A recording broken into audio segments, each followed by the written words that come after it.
అమ్మ నమస్తే. నమస్తే అమ్మా. అమ్మా, హ్మ్. దానం చేసేటప్పుడు హ్మ్. అర్హులకి మాత్రమే చెయ్యాలి. అవునమ్మా. అలానే గుప్త దానం చెయ్యాలి అని చెప్తారు అవునమ్మా. పెద్దలు. అవునమ్మా. ఎలా అమ్మా? అర్హుల్ని మనం ఎలా ఎంచుకోవాలి? గుప్త దానం చేయటం వల్ల ఎక్కువగా ఫలితం ఉంటుందంటారా? ఎప్పుడు కూడా దానాన్ని గురించి చెప్తూ హ్మ్. మనకు ఉపనిషత్తు చెప్తుంది తైత్తిరీయ ఉపనిషత్తులో. హ్మ్. అంటే వేదంలో భాగమే కదా అది. చెప్పేది ఏమిటంటే హ్రియాదేయం, శ్రియాదేయం, సంవిదాదేయం అని చెప్తుంది. హుహు. ఇవ్వాలి. ఎలా హ్మ్. ఇవ్వాలి? సిగ్గుపడుతూ ఇవ్వాలి. ఇప్పుడు ఇంతే ఇవ్వగలుగుతున్నాను, ఇంతకన్నా ఆహా! అలా ఇవ్వలేకపోతున్నాను. సిగ్గుపడాలి. అలా సిగ్గుపడాలి.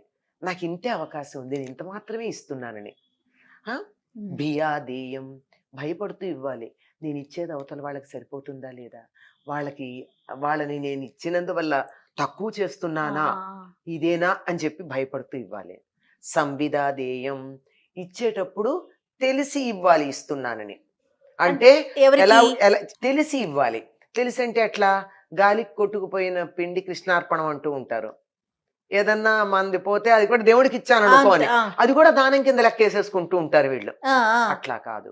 నేను ఇస్తున్నాను అనే జ్ఞానంతో తెలిసి హుహు. సంవిద బాగా శ్రియాదేయం అంటే నీ సంపద ఎంతుందో అంతివ్వాలి. నేను కోటీశ్వరుడినయ్యుండి రూపాయి ఇస్తే ఉపయోగం లేదు. లేదు. రూ. 10 సంపాదించేవాడు రూపాయి ఇస్తే వాడికింత ఫలితం. హ్మ్. అడ్డమైన పనులు చేసేస్తూ ఉంటారు. హ్మ్. ఏదో ఒక గుడిలోనో, హ్మ్. లేకపోతే ఎవరికో ఒకరికి ఒక దానం చేసి అయిపోయిందని తుడిచేసుకుంటారు. అది. ఆ ఫలితం ఉంటుందా? అది కాదమ్మా. దేనిది దానికే ఉంది. దేనిది దానికే. దేనిది దానికి తీర్థానికి తీర్థం, ప్రసాదానికి ప్రసాదం. ఓహ్! అంతా ఈ దానం ఇచ్చారనుకో కాదమ్మా. దీని తాలూకు ఫలితం ఉంటుంది. దానం ఇచ్చిన ఫలితం ఉంటుంది. ఆ! కానీ చెడ్డ పనులైతే చెడ్డ పనుల ఈ ఫలితం పోదు. మైనస్ అటు ప్లస్ కాదు. అవ్వదు. దేనిదది. ఓహ్! దేనిదదే ఉంటుంది. క్లారిటీ ఉంది అదైతే మనకి. క్లారిటీ దేనికది. చెప్పాక తి తి తీర్థానికి తీర్థం, ప్రసాదానికి. ప్రసాదానికి ప్రసాదం. పుణ్యకర్మల ఫలితం పుణ్యకర్మలు అనుభవించాలి. ఆ! పాపకర్మల ఫలితం పాపకర్మలకు అనుభవించాల్సింది అంతే. దేనిది దానిది. ఇది అనుభవించాలి, అది అనుభవించాలి. మీరు గమనించండి. బోలెడు ధనవంతులుంటారు. ఆ! మనశ్శాంతి ఉండదు. అవును. అంటే అవును. ధనం ఏమిటంటే క్రితం జన్మలో దానం చేశారు, డబ్బుంది. చెడ్డ ఆ! పనులు చేశారు, కష్టాలు పడుతున్నారు. అంతే. అంతే. దేనికదే. ఇట్లా హ్మ్. అయితే ప్రతివాడు తప్పులు చేసేసి ఆ! వాడెవడినో కొట్టి డబ్బు సంపాదించి, ఆ డబ్బు ఇంకో చోట సగం ఇచ్చేసి, నీకు చేతులు నాకు అని దేవుడితో దులుపుకుంటారు. బేరాలు పెడితే ఆయనంతకన్నా పెద్ద బేరగాడమ్మా. లెక్కలు లెక్కలే. చాలా జాగ్రత్తగా లెక్క చేస్తాడు. ఎక్కడా గూడా ఇందులో లెక్కల్లో తేడా ఏముండదు. అనుభవించక తప్పదు.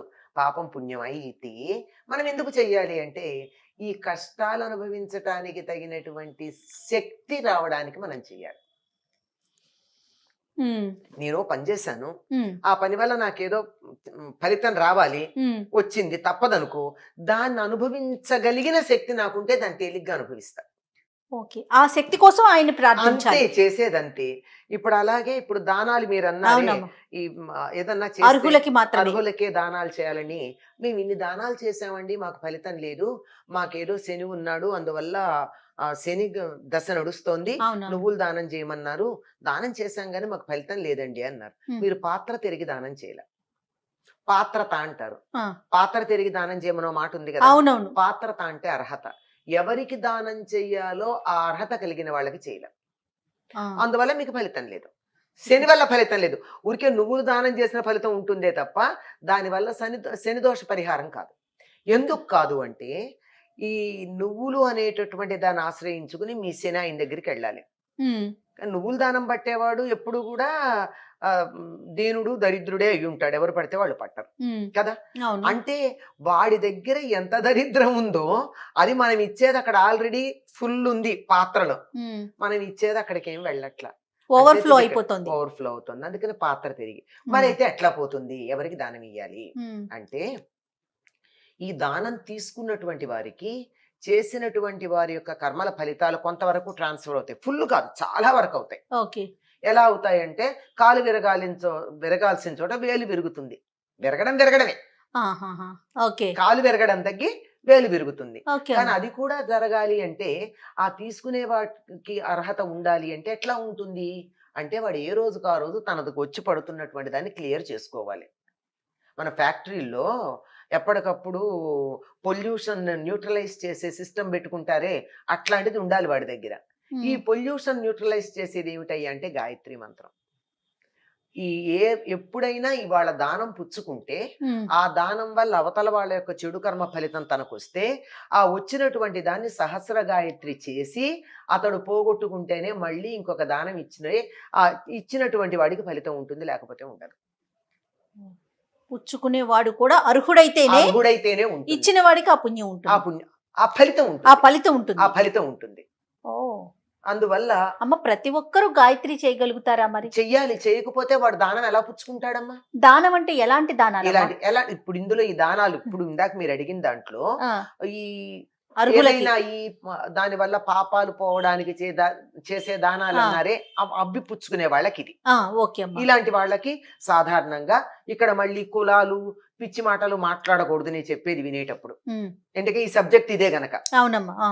బ్రాహ్మణులు ఉమ్, ఎవరైతే గాయత్రి చేస్తారో, గాయత్రి అంటే మళ్ళీ ఊరికే వ్యస్త గాయత్రి కాకుండా సంధ్యావందనం చేసి గాయత్రి జపం చేసే వాళ్ళు ఉంటారు. అవును అవును. అలా చేసి కనీసం సహస్ర గాయత్రిని ప్రతిరోజు చేసినటువంటి వాళ్ళకి మాత్రమే దానం ఇస్తే ఈ దానం ఇచ్చినటువంటి వాళ్ళ పాపాలు పోతాయి, లేకపోతే పోవు.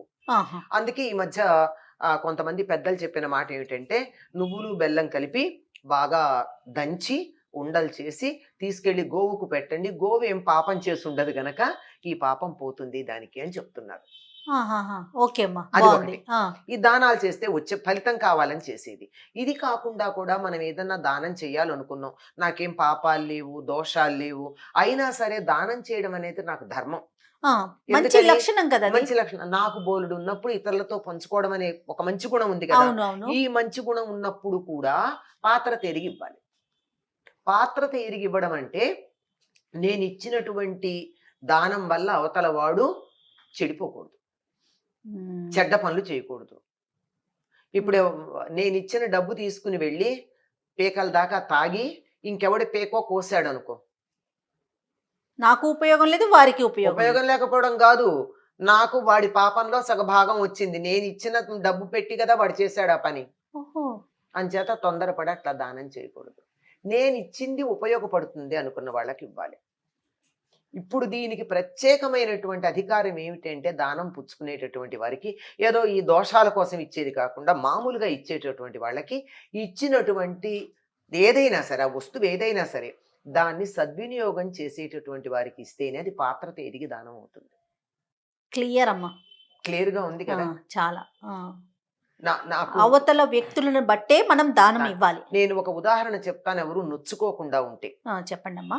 నాకు ఒక స్కాలర్షిప్ అంటే ఒక వ్యక్తికి స్కాలర్షిప్ వస్తుంది గనక నేను తీసుకుంటాను. మీకు బాగా ధనం ఉంది కదా, మీరు బాగా కార్లో వస్తారు కదా కాలేజీకి, స్కాలర్షిప్ ఎందుకు అని అడిగితే, నాకు మంచి హై హీల్స్ చెప్పులు కొనుక్కోవాలనుంది, మా ఫాదర్ ఇవ్వట్లేదు, ఈ స్కాలర్షిప్ డబ్బు పెట్టి కొనుక్కుంటాను అని నేను చదువుకునే రోజుల్లో, ఎప్పుడో నేను కాలేజీలో చదువుకునే రోజుల్లో ఒక వ్యక్తి చెప్పినటువంటి మాట. వాళ్ళకి ఆ స్కాలర్షిప్ తీసుకునే అధికారం అర్హత ఉందంటారా? అంతే కదా, అది వాళ్ళే ఆలోచించాలి కదా. వాళ్లే కదా అందరూ ఆలోచించాలి, ఇచ్చేవాళ్ళు కూడా ఆలోచించాలి. నేను చెప్పేది ఇచ్చేవాళ్ళకి కూడా ఇందులో పాపంలో భాగం ఉందన్నానే, ఇచ్చేవాళ్ళు కూడా ఆలోచించాలి. పాత్రత ఎరిగి ఇవ్వాలి, అర్హులైనటువంటి వారికి ఇవ్వాలి, తగిన వారికి ఇవ్వాలి, ఇచ్చింది దుర్వినియోగం కాకుండా ఉన్న చోట ఇవ్వాలి.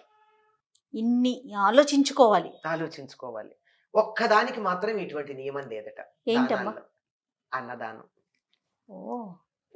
అన్నదానానికి అవతల వాడికి అధికారం ఒకటే, ఒక అధికారం ఆకలి. ఆకలేసిన వాడికి అన్నం పెట్టితే దానికి వీడు వాడు అని చూడాల్సిన పని లేదు. ఎవరికైనా సరే, నన్ను చంపటానికి వచ్చినటువంటి వాడైనా ఆకలిగా ఉందంటే అన్నం పెట్టాల్సిందే. అదొక్కదానికే నియమం లేదట. చాలా బాగుంది కదమ్మా. మిగిలిన దేనికైనా అర్హత చూడాలి. ఆకలి అనే ఒక్క అధికారం ఉంటే చాలా, అర్హత ఉంటే చాలా, అన్నదానం మాత్రం ఎవరికైనా చేయొచ్చు. అద్భుతం. మిగిలినవన్నీ ఆలోచించాలి. ఖచ్చితంగా అమ్మా, తప్పకుండా. ఎన్ని మంచి విషయాలు తెలియజేస్తున్నారమ్మా. నమస్తే.